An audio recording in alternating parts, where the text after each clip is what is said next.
Happy Friday, everyone. This is Emmanuel for History and Coffee with our On This Day series for April 5th.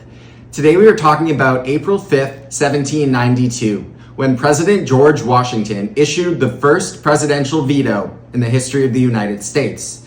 Specifically, he vetoed a bill that would redistribute congressional power in the House of Representatives towards northern states.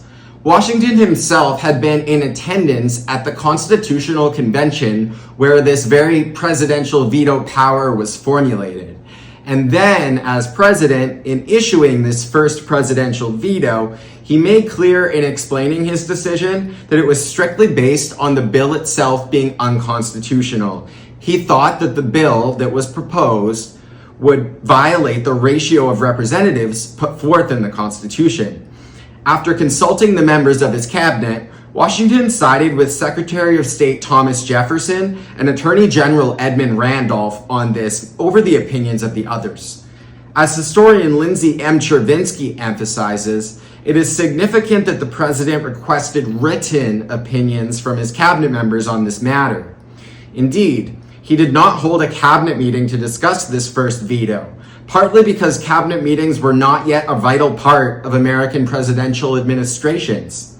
Throughout the remainder of 1792 and in the years that followed, Washington gradually increased his reliance on his cabinet.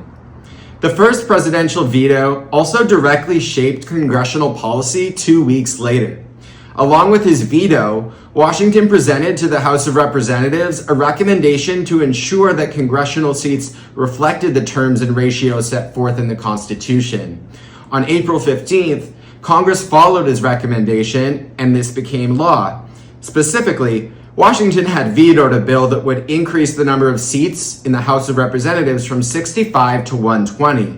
The legislation that became law on April 15th provided for 105 House seats. Today, in 2024, there are 435 seats in the House of Representatives. This has been the maximum permitted by law since 1911. Thank you so much for watching. I hope you will join me again tomorrow for the next edition of our On This Day video series.